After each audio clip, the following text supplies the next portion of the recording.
This is Chongo Boniface.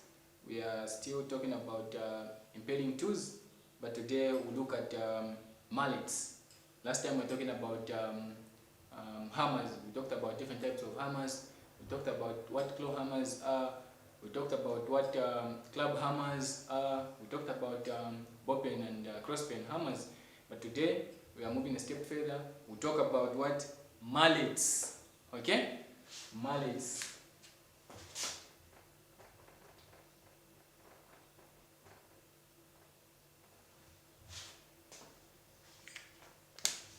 Okay, so when we talk about mallets, this one is actually a very simple topic. We don't need to spend a lot of time on it. When we talk about mallets, we basically have two types. Okay, we have two types of mallets. We can write that down.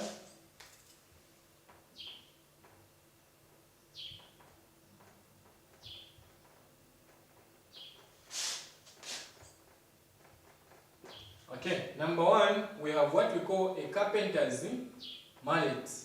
A carpenter's mallet. Then we also have what we call a rubber. Okay? Rubber mallet. So, when we talk about these two, we are saying, number one, it is a carpenter's mallet. There is no such thing as a wooden mallet. Okay? A mallet that is made of complete wood. Okay? Starting from the head to the handle, the face, and everything is made of wood, is called a carpenter's mallet. Do not make a mistake and start calling this one a wooden mallet. That is very wrong. Okay, so that one is called a carpenter's mallet. Then we have a rubber mallet. So the only difference between these two is the material that is used to make the head. Okay, for a carpenter's mallet, the material that is used is wood. Okay, throughout the production of a carpenter's mallet, it is wood that is used. Now, when you talk about a rubber mallet, the head is or must be made of what? Rubber. Then the handle can be wood or any other material. But as long as the head is the rubber, then we are saying that is a rubber mallet. I hope that is clear. Okay, so now we start with the carpenter's mallet. How is it like? Carpenter's mallet. So a carpenter's mallet, I'll draw it here. I hope it will be clear. Then it is like that.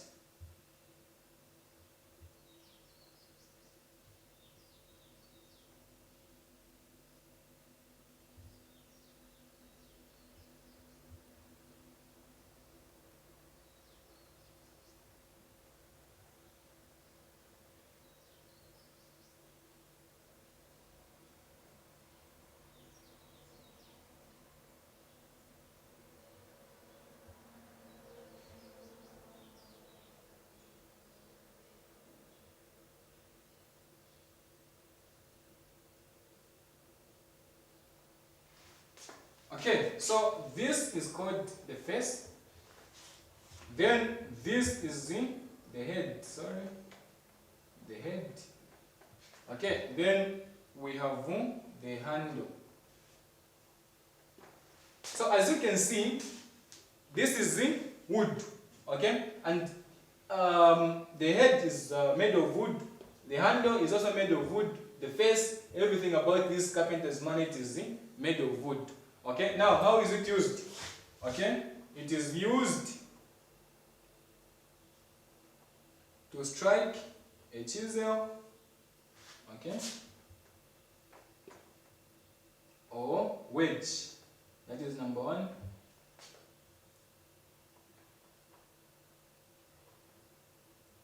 It is also used to tap joints together.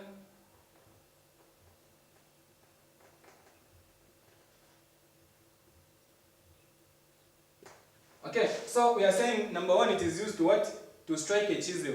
Remember I told you that you can have a piece of wood and then you want to reduce its, let's say, its thickness, okay? Or you want to make a rail where maybe a joint is supposed to touch or anything. As long as you want to remove that using a chisel, you want to remove excess materials from that piece of wood. or you want to make a wedge, what you're going to use is what we're calling as a mallet in conjunction with a chisel, okay? Because you can't just start using a mallet on a piece of wood. How are you going to use it? So you get a chisel, and then you get what? Your mallet. Then you start now paring out the excess materials on your piece of wood, okay? Then number 2, it is also used to what? To tap joints together. When I was teaching you about joints, I remember telling you that if you're making a joint, for example, a mortise and tenon joint, you have to make sure that,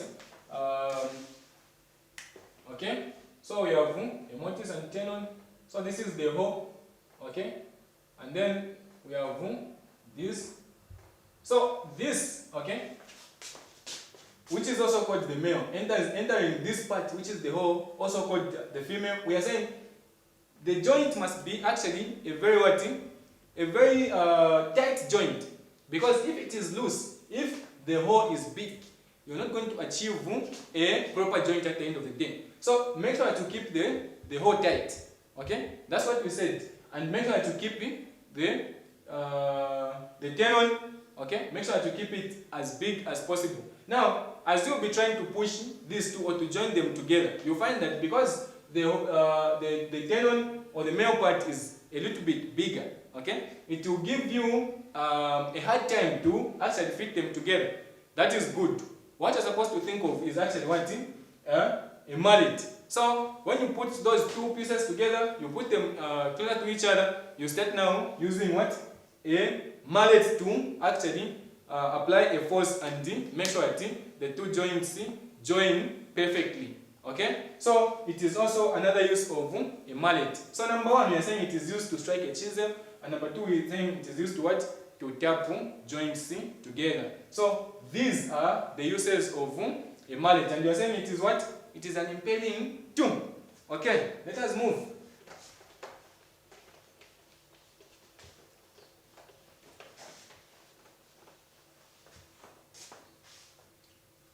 We talk about a rubber mallet now.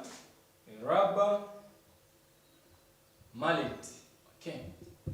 So a rubber, I'll draw it here.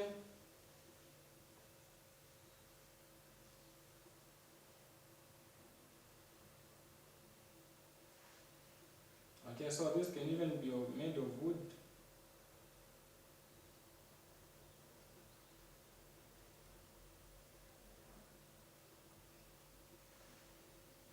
And of course, this is a face. Then this is the handle, and then this is the head. Okay.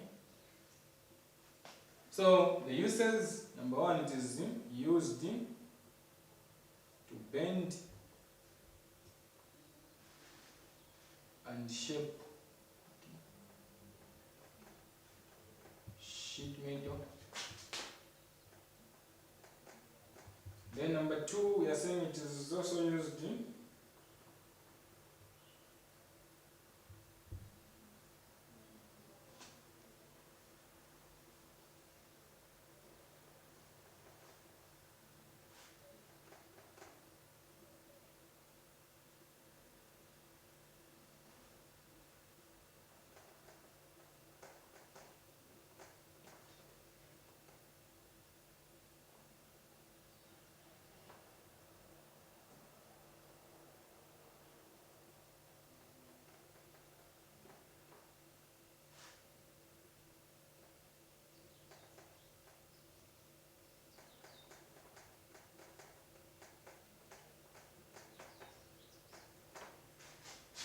Okay, good.